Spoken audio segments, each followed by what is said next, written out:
už nechce sa mi to dokončiť 100-krát.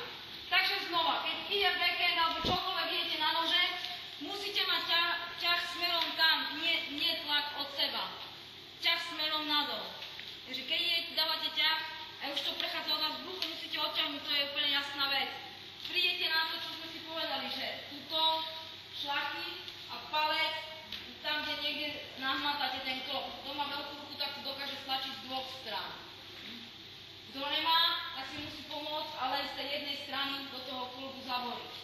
Takže ideme znova po túto časť. Čiže prišli sme, ťah nadol, bereme. Teraz, pozrite sa.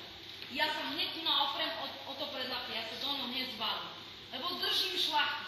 Takže prvé, čo urobím, je, že eliminujem tú ruku. Takže hneď tu sa oprem do toho lakťa. Vidíme?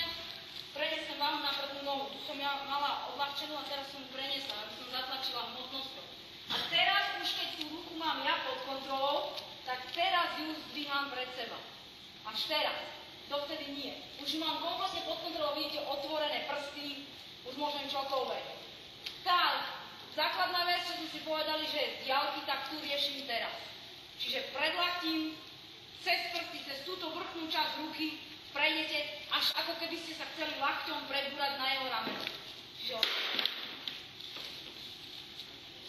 nástup na to druhé je úplne totožný, len končíte inak. Takže idete znova. Toto je to isté. Toto je to isté. Takto isto začínam. Pozrite sa, v jakej pozícii mám tú ruku, keď si ju berem do svojej roviny. Lebo moja rovina sú moje ramena. Čiže pozrite sa, v jakej mám pozícii. Inak ako vy, lebo vy máte, niektorí máte tú páku, ale máte ju, ani ju neviem proste zopakovať, máte to ako keď vedete niekoho. Ja ju mám otočenú. Jeho ruka je proste manevrovaná tak, že on nedokáže ďalej použiť iný klb. Lebo čokoľvek by urobil, ja tú páku dokončím. Ona je v tom, že ja ju dokončím. Všetko. To ja som rýchlejšie, tu vidíš? Takže toto je ten problém, ktorý vy tu máte. Špatne tu uchytíte klby. Potom sa vám to špatne točí. Takže prvá vec.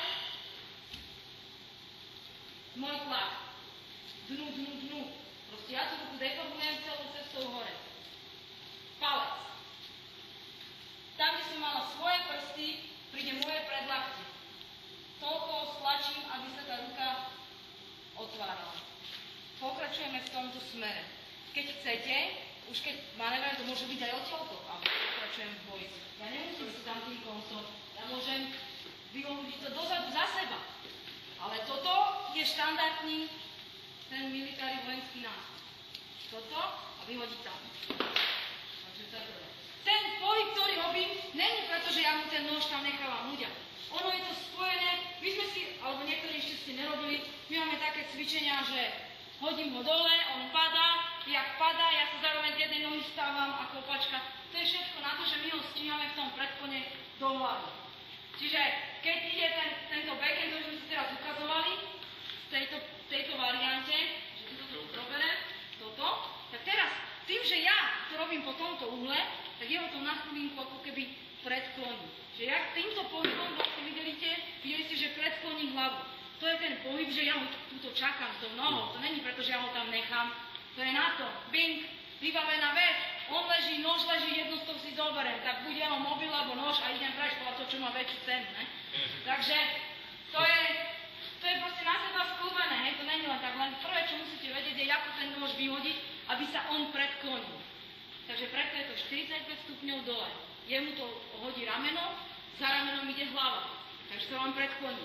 Vaša noha je voľná, lebo je ešte dokonca predsunutá. Jediné, čo treba, je zdvihnúť, však ste obutí, ste na ulici. Bang, stačilo.